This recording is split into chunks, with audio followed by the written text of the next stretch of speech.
Good morning. This is Deborah Matthews, Vicar of Verwood. I often find it difficult to believe how quickly a year goes by between Christmases and anniversaries of all kinds. But when it comes to Easters, there is never one exact year between them, because Easter is on a different date from one year to the next. The earliest date that Easter falls on is the 23rd of March, and the latest is the 24th of April. That's at least according to my prayer book, which goes from the year 2000 to 2030.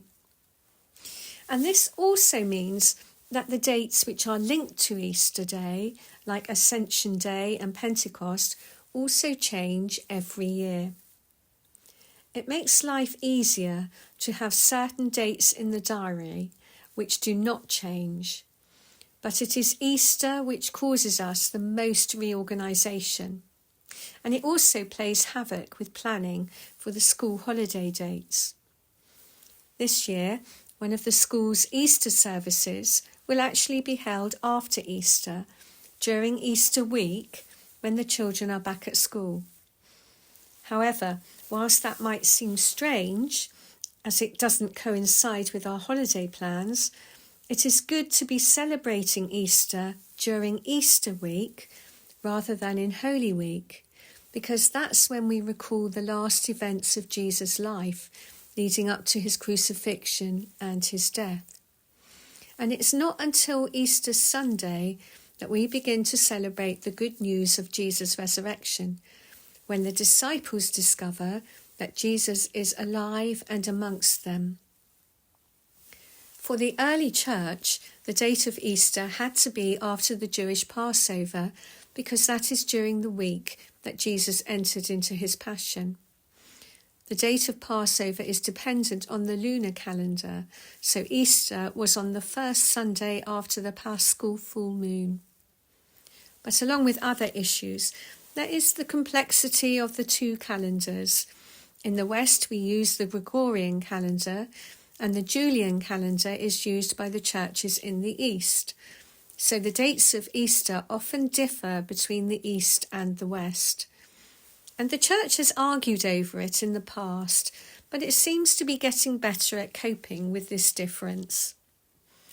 On Ash Wednesday this week, we begin to reflect upon Jesus' ministry and our own preparation for the events in Holy Week. We will burn the palm crosses that are given out on Palm Sunday as we recall Jesus' triumphant entry into Jerusalem. And in the evening, in the service, we will be marked with the cross in the ash as we begin our Lenten journey. The following week, we will begin our Lent courses, when the churches in Verwood, ministers and members will come together to lead and attend Lent groups. This year we will be using the material from a little book written by Paula Gooder called The Joy of the Gospel. The material is inspired by Pope Francis, and the focus is on the imperative and the joy of sharing the gospel with each other and in our local communities. Our churches together in Verwood Lent groups help us to come together with others, to help us to reflect upon Jesus' life and ministry, and how despite any differences of dates or doctrine, we can share how much we have in common.